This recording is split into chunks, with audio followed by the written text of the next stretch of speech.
There's so much I want to talk to you about. Let's go into feet, because we've just been talking about feet. So rewilding the feet is just as equally as important as ground rest positions. And then there's one more, which is hanging for me. So between those three systems, that's how I get people back into running. So not even talk about running, I just go through ground rest positions. So how important are the feet? Well, they're the base of support, aren't they, for standing, walking, running, lifting, climbing even, balancing. So it's a bit like, I guess it's a bit like if you think about your car, you would know you would need good tyres and good wheels, because without them, it doesn't matter how good the engine is. You know, if you've got lopsided tyres or they're not. Yeah, if your balancing's out or something's out, you feel it immediately in the steering wheel, right?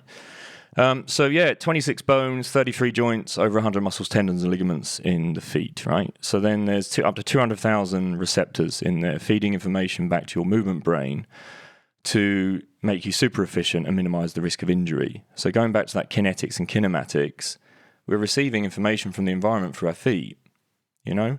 And that enables your movement brain to make the right calculation. So one might be posture. Yeah, great to have you could work on an amazing posture, but then put a huge amount of rubber underneath you, and that dumbs down the information that you receive from the environment. So you no longer get the signal to tell you the areas of your feet you're even standing on. There's specific loading points in the feet as well, which are designed for body weight, and certain areas that are designed more for balance. So we can break the foot down like that as well. So Dudley Morton did a lot of work around that. And looked at specific loading points again in the evolution of the human foot. So if you look at the big toe, what we call the great toe, it's like 4 times denser and thicker than all the other toes. So which one would be for load, right? Okay, the big toe, right, makes sense. Then you have the ball of the foot. So Nicholas Romanoff from Poe's method helped identify this ball of the foot, and then also to minimize the amount of weight that we put through the heel. But if you think of it, you want kind of 2/3 of your weight in the front end of your foot and 1/3 behind when you're standing. And if you can tune into that, that's great. If you're wearing a heel behind you, you're messing with that whole situation, but also you're messing with the ankle joint, how it responds to the information it's getting from the base of support.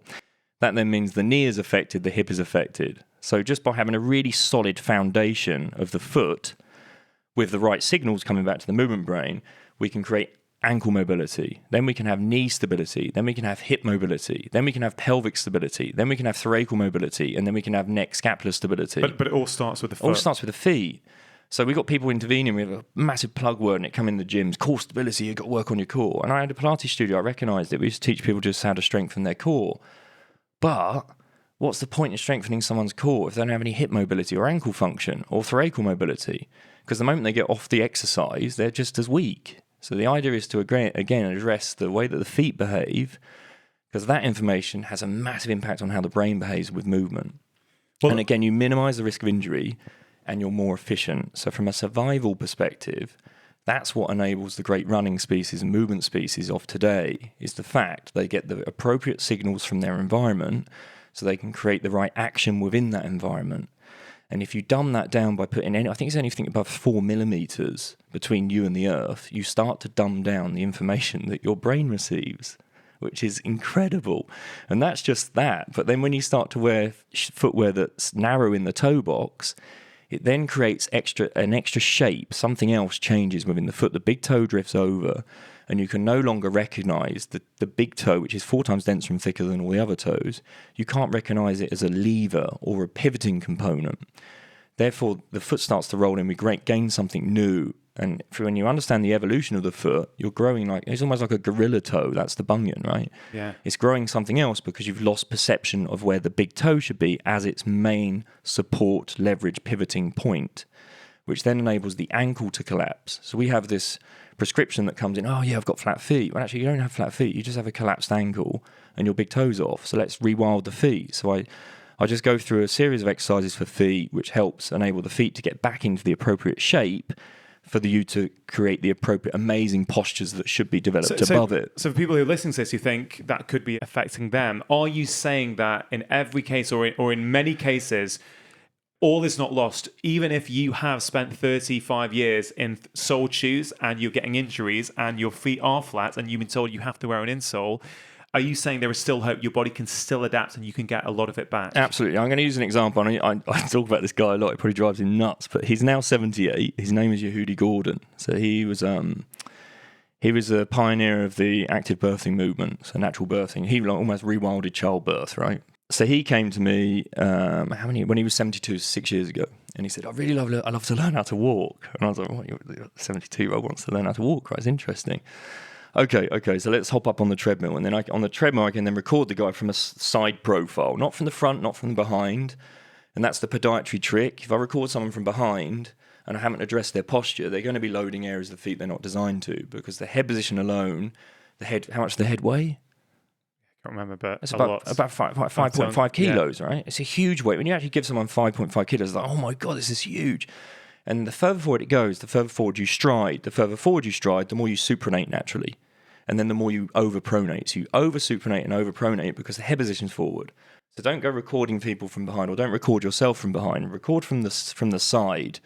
And then you can see where the head position is in relation to the hip. So I want to be able to draw a plumb line, head, chest, hip, and then the foot underneath almost. And you watch, if the head position's forward, the foot just goes way out, more forward and forward and forward. So for this guy, 72, he was crumpled up, stooped, and again, massive strike, foot going way forward, huge supination, pronation.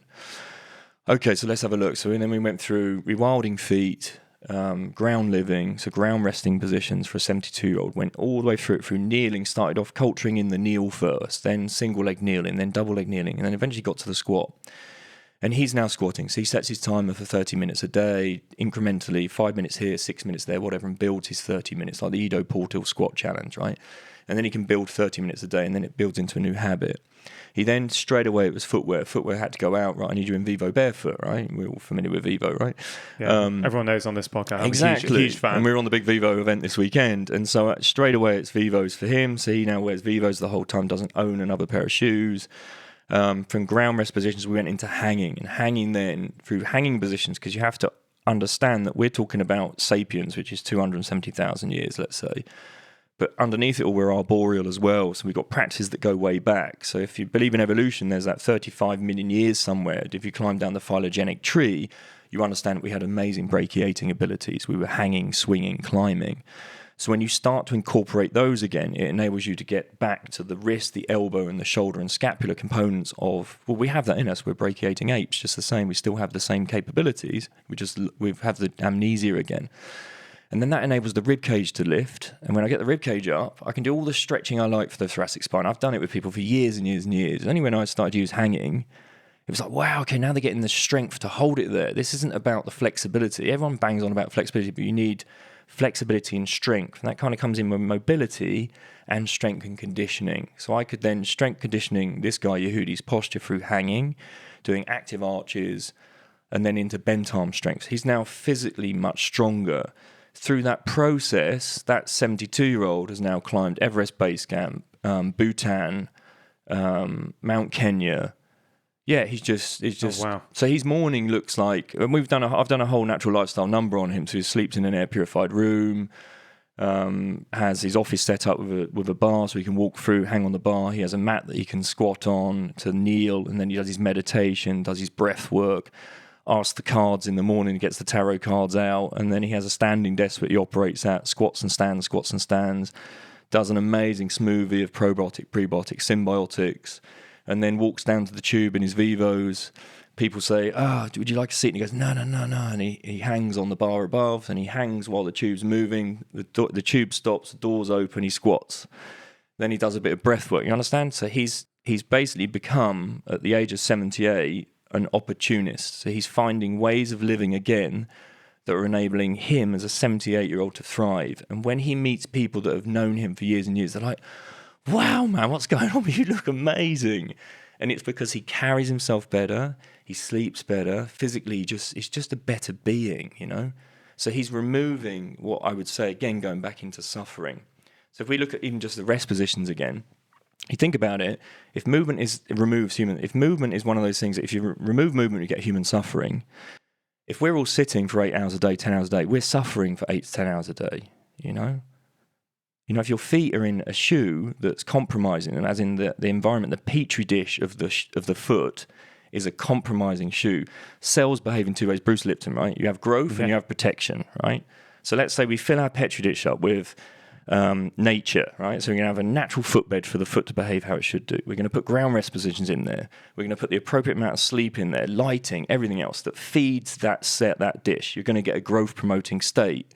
If I go into a Petri dish and I say, right, here's a pair of compromising shoes, here's a chair, here's really bright lighting, here's some inflammatory food groups, I'm going to get protection, you know?